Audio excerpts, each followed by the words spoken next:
네, 오늘은 출애굽기 11장 1절에서 10절 말씀 본문을 나눕니다.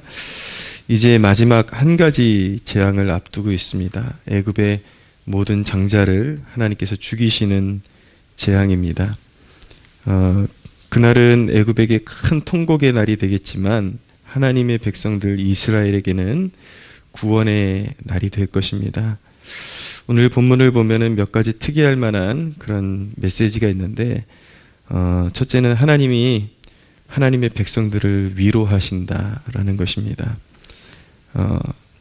2절을 보시면 백성에게 말하여 사람들에게 각기 이웃에게 은근 패물을 구하게 하라라고 그렇게 명령을 하십니다. 하나님께서 애굽에서 종살이하던 이스라엘 백성들을 끄집어내시는데 그냥 끄집어내시는 것이 아니라 이제 은근 패물을 하나님께서 애굽 사람들로부터 받게 해서 풍성하게 채우신 다음에 이제 출애굽을 시키십니다. 이게 무슨 의미냐면 이스라엘이 그동안 애굽에게 종살이했기 때문에 하나님께서 그동안의 고난에 대한 어떤 일종의 보상을 해주시는 것입니다. 그냥 빈손으로 나가지 않게 하고 그동안의 큰 연단을 잘 견디고 이제 부르짖어서 하나님의 구원을 체험하는 그런 이스라엘 백성들에게 하나님께서 격려해 주시고 위로해 주시고 너희의 연단이 헛되지 않다라는 것을 이제 알게 해 주시기 위해서 이런 일을 행하시는 것이죠.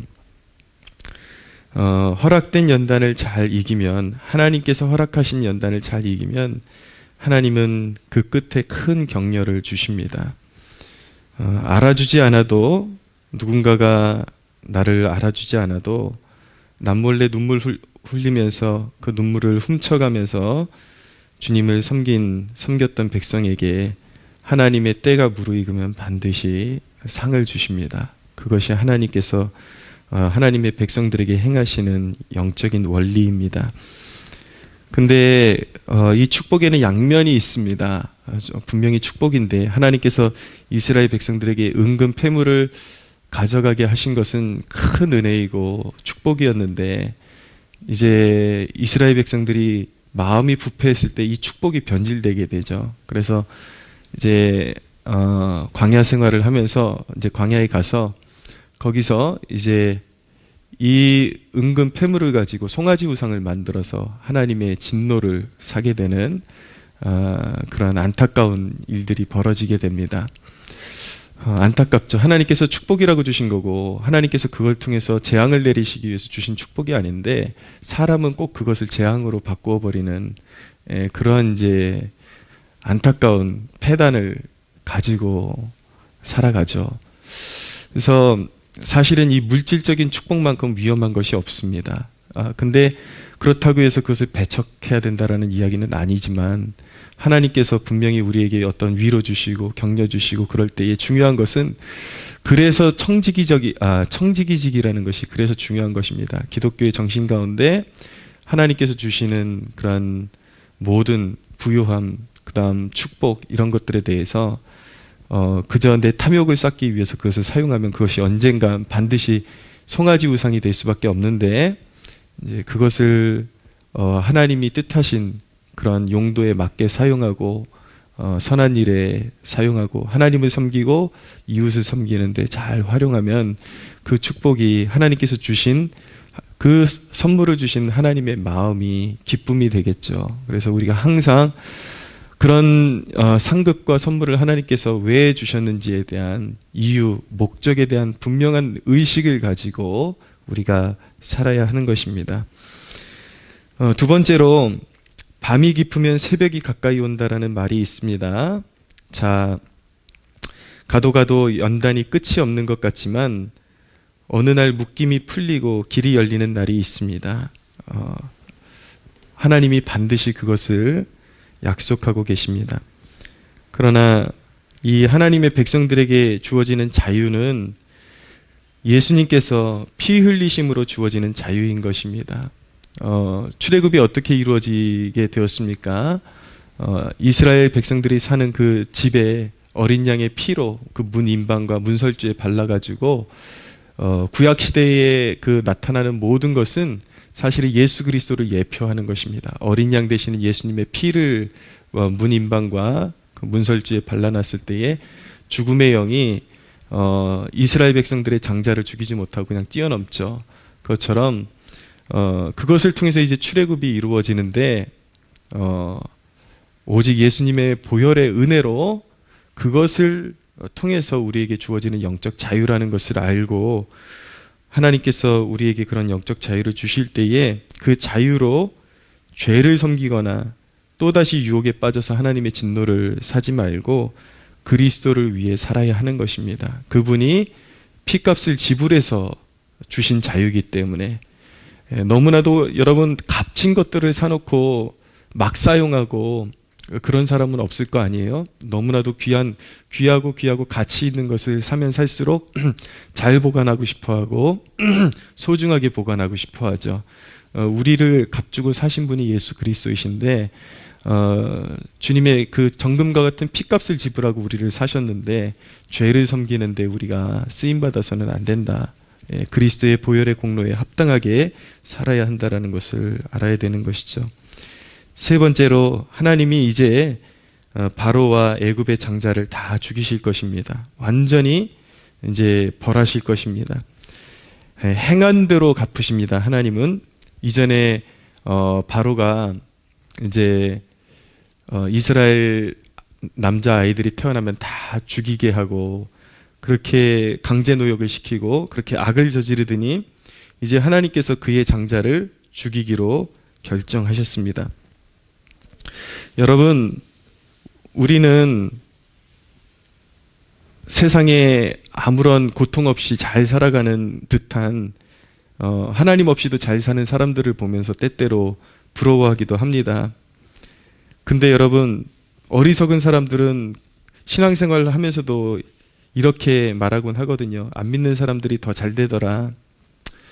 주일도 제대로 지키지도 않고 하나님을 섬기지 않아도 목사 말처럼 되는 것이 아니라 잘만 살더라. 잘 먹고 잘 살더라. 그러나 여러분, 성경에 분명히 말씀하기를 악인의 형통을 부러워하지 말라는 말씀이 있습니다. 부러워할 걸 부러워해야지 그런 걸 부러워해서는 안 되는 것입니다. 세상이 누리는 것들이 따로 있고 하나님의 백성들이 누리는 축복이 따로 있습니다. 그것을 비교 대상으로 여겨서는 안 되는 거예요. 그리고 우리가 누리는 그런 보상의 가장 값진 것들은 최후의 보상으로 미루어져 있는 것입니다. 저 천국에 들어갈 때에 이제 영적인 세계에 들어갈 때에 천국에 들어갈 때 하나님 나라 하나님의 도성 새 예루살렘에 들어갈 때에 모든 것들을 갚아주시기로 작정이 되어 있죠. 이 땅은 우리는 나그네이기 때문에 그렇게 좋은 것들이 그렇게 사실은 필요하지 않기 때문에 하나님께서는 우리에게 이 땅의 영화에 머물도록 그렇게 허락하시지를 않습니다. 근데 어리석은 사람들은 말만 하면 저거 봐, 교회 다니는 것도 정도껏 해야지, 저 누구네 집 보니까 뭐 틈나면 주일날 빠지고 여행 다니고 뭐 할 것 다 하고 그러는데도 저렇게 잘만 살잖아. 축복받고 살잖아. 과연 그게 축복인지 이제 나중에 보면은 다 드러나게 되어 있습니다. 여러분, 하나님을 경외할 줄 모르는 사람들이 걷는 길의 끝은 결국 심판이며 재앙인 것입니다. 여러분, 심판받고 싶으십니까? 재앙에 참여하고 싶으십니까? 그냥 막 남들 속이고 세상 사람들하고 똑같은 방법으로 장사하고 먹고 살고 그리고 오락을 즐기고 쾌락을 즐기고 그러면서도 간판은 집 앞에는 문패는 십자가 붙여놓고 그렇게 살아도 잘 되는 것 같지만 저렇게 살아도 예수 믿는 걸로 인정이 되는구나. 오해하시면 안 돼요. 그 길로 따라가시면 안 돼요. 망하는 길이에요. 수많은 사람들이 교회 안에 있지만 십자가의 길, 좁은 길로 걸어가는 사람은 극소수입니다. 진짜를 따라가야지 가짜를 부러워하면서 따라가면 가짜들이 이제 멸망하는 그날에 다 같이 멸망하게 되는 것입니다. 그러므로 사람을 바라보지 말고 하나님의 말씀을 바라보면서 묵묵히 참고 아무개 집 봐, 저 사람 봐 이렇게 하지 말고 하나님이 너희가 그 영광을 받기 위하여 고난도 함께 받아야 할 것이니라 라고 말씀하셨으니까 하나님의 말씀에 충실하게 하루하루를 살아가는 여러분들 되시기를 바랍니다. 때때로 사람들은 저렇게 성공하는데 나는 너무 늦은 것 같아. 근데 이런 바쁜 순간순간마다 하나님도 섬기고 하나님한테 잘하라니 그게 무슨 말인가, 그런 유혹을 받죠.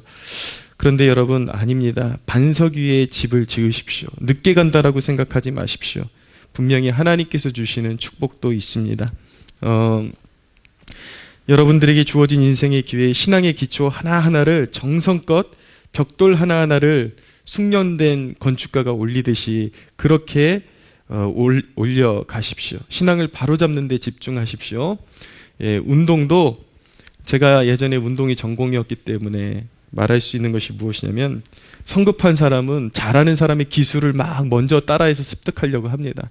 그런데 운동을 진짜 잘하는 사람들은 지금 내가 할 수 있는 운동의 기초, 기본기를 탄탄하게 계속 반복해서 연습합니다. 그러면 언뜻 보면 지금 막 고난이도 기술을 따라 할 줄 아는 사람이 더 막 앞서가는 것 같아요. 근데 시간이 1년, 2년, 3년 이렇게 지나잖아요. 그러면은 늦게 가는 것 같지만 그 운동의 기초가 단단했던 사람이 적응력이 훨씬 세지고 어떤 맞닥뜨리는 상황에 대한 적응력이 훨씬 좋아지고, 나중에는 이제 이 사람은 여기서 더 이상 올라가지 못하는데 이 사람은 이제 쭉쭉 기량이 올라가는 것을 보게 됩니다. 기초가 그만큼 중요하다라는 거예요. 예.